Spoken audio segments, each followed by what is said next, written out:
It's 10:30 in the morning on Tuesday, April 8th, 2025, and I just got finished moving all the sheep and the cows to the new row. This grass here, you can see this grass is pretty dang tall.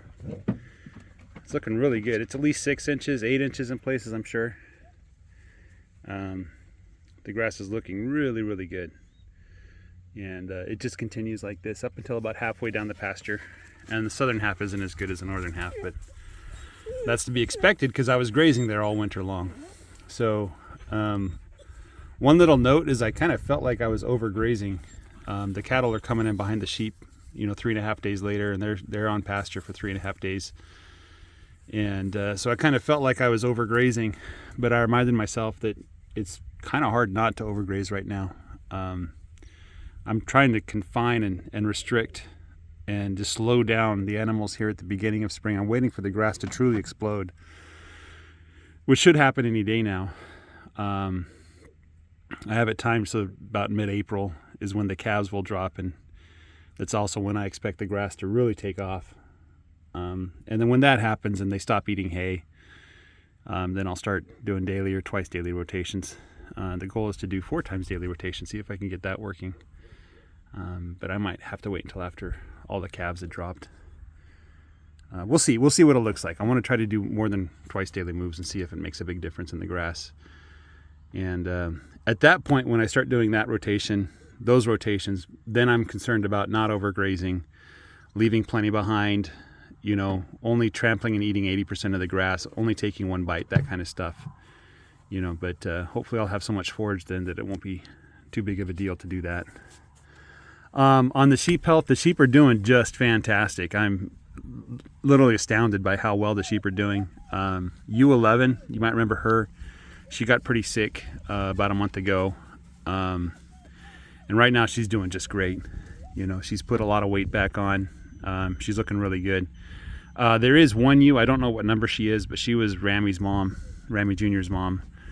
She was attacked by a dog the day that she gave birth. So I had to bottle feed the lamb, hence the name Rammy Jr. He's doing great, and his mom is doing okay. The only issue is her front hooves are overgrown. And she was on her knees trying to move to the new road today, so I said, I'll go over there and grab her and trim her hooves. And the minute I got anywhere close to her, she stood up on all 4 feet and started running. So I can tell that it's not comfortable for her to stand on her hooves. And it's not because of hoof rot or anything like that. It's just because the hooves are about twice as long as they're supposed to be. And it's uncomfortable. It probably hurts their bones and everything. So if I could catch her, I would. I don't have a way to catch her. I was thinking of using this old dog pen. Getting her inside the dog pen somehow. Maybe what I'll do is I'll rearrange it so it's narrower. I don't know. So I can easily grab her. I might try that because I really need to trim her hooves. It's all about the hoof length. I don't think it's hoof rot at all, which honestly is kind of surprising that I don't see more hoof issues at this time of year.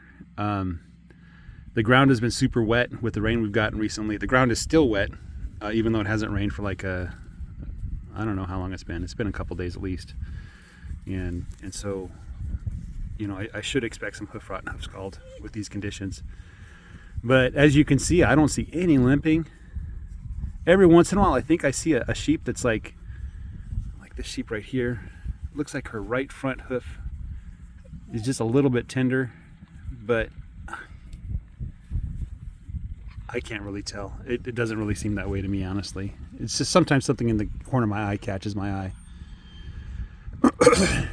But I can't see any sheep or lambs or anybody that's having problems right now. Last year, around this time, I think I bought the sheep, and they all had hoof problems pretty much, every single one of them.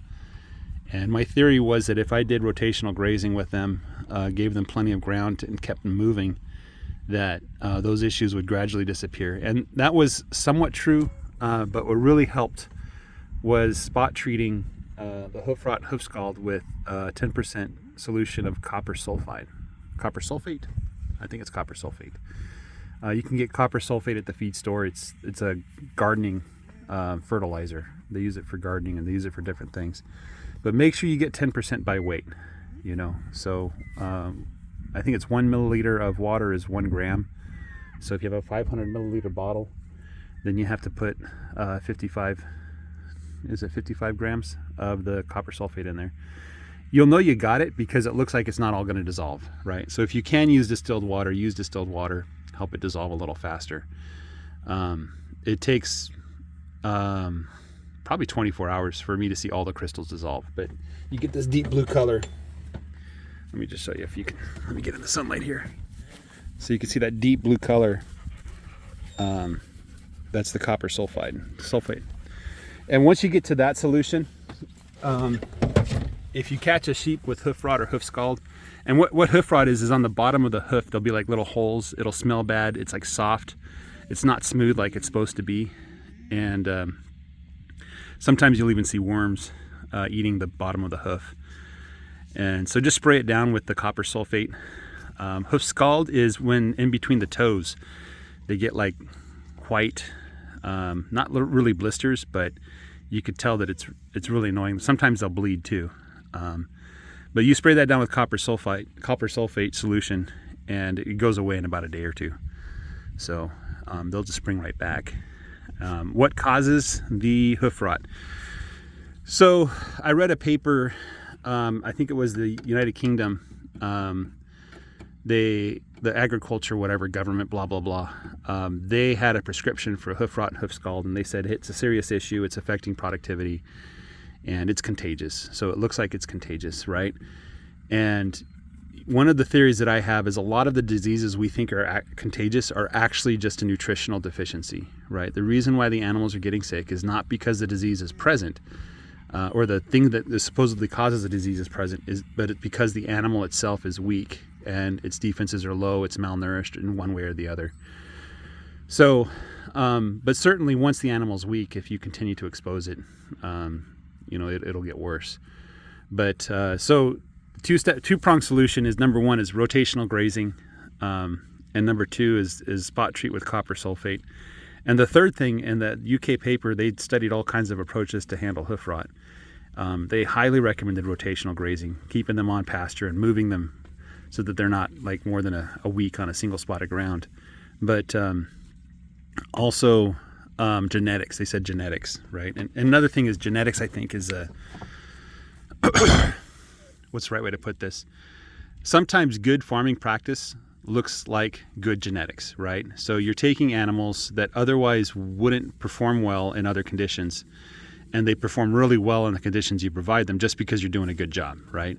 And so it looks like the animal genetics are good, but really it's not. It's just good farming practices. So you have to be kind of careful, especially when you're buying animals. If you're buying an animal from a farmer and they're like, oh, this animal's perfectly fine, and you bring it in and it doesn't do well, is it genetics or is it your farming practices? That's something you got to ask yourself. Right. So anyway, what causes hoof rot is they think that there's a bacteria in the soil that is everywhere. It's a bacteria that eats dead things, basically. And somehow it gets into the hoof. And they think there's another bacteria that causes the hoof to become susceptible to the death bacteria. And, to me, that just sounds like the animal's not healthy. And so the animal becomes susceptible to the natural things that are already in the environment, right? So my strategy was keep the animals on pasture, keep them rotating, don't feed them. The only thing I fed them was some alfalfa and hay last year. I gave them some protein supplement to kind of keep their protein intake a little bit higher. It's cottonseed meal, which is really cheap in this part of the country, and salt, and I think there's like vitamin something.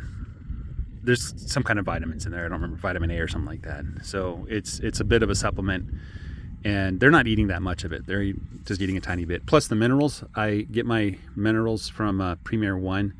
I buy a bag. It's a mix-in, so one bag goes into 50 pounds of salt, and I get the salt from the local feed store, and it's like $5 a bag or something like that. It's pretty cheap, right? So that's pretty much what I'm doing with the sheep.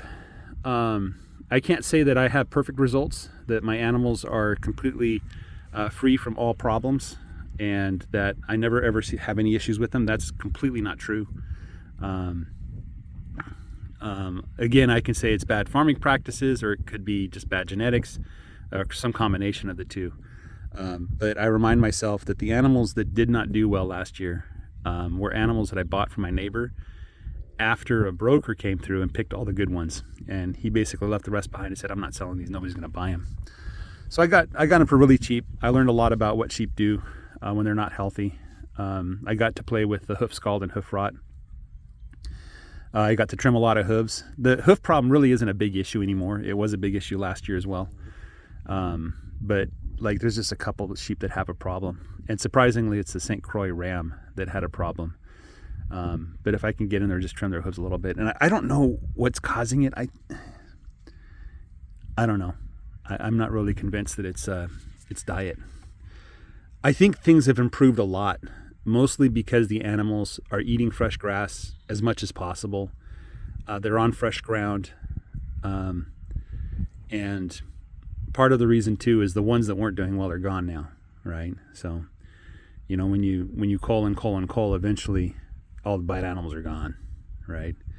So anyway, guys, that's all I got for you about my sheep situation. I'm really happy with where the sheep are at right now. But one of the things that I like to say is it's pretty easy to graze in the spring. You know, it's just not really that hard to do. So if you're doing well in spring, don't pat yourself on the back too strong. You know what I mean? It's that rest of the year part, the summer, the autumn, the winter. That's where you have to make tough decisions, and that's where you have problems, and that's where you wonder if you're in the right career, if you're wasting your time, or even if you're doing worse than some other guy would, you know, some other random Joe off the street. But anyway, so it's going to be super awesome here. I'm going to make a prediction that come mid-May, temperatures are going to be above 90. And the lows are going to be in the 70s and 80s. And that's about the time that all this wonderful spring grass that's about waist high is going to turn brown. And there's nothing I can do to stop that, right? And then come June, if I don't have thick warm season grass, Bermuda grass and stuff like that, I'm in big trouble, right? So last year was pretty cool because the Bermuda grass came in strong early, and I think the spring grass was still green when the Bermuda grass was just coming in underneath and just exploding. And I don't remember exactly why the conditions were like that, but that was pretty amazing. I really liked that last year. Hopefully that'll happen this year again. So anyway, guys, that's all I got for you. You have a great day. Take care and bye-bye.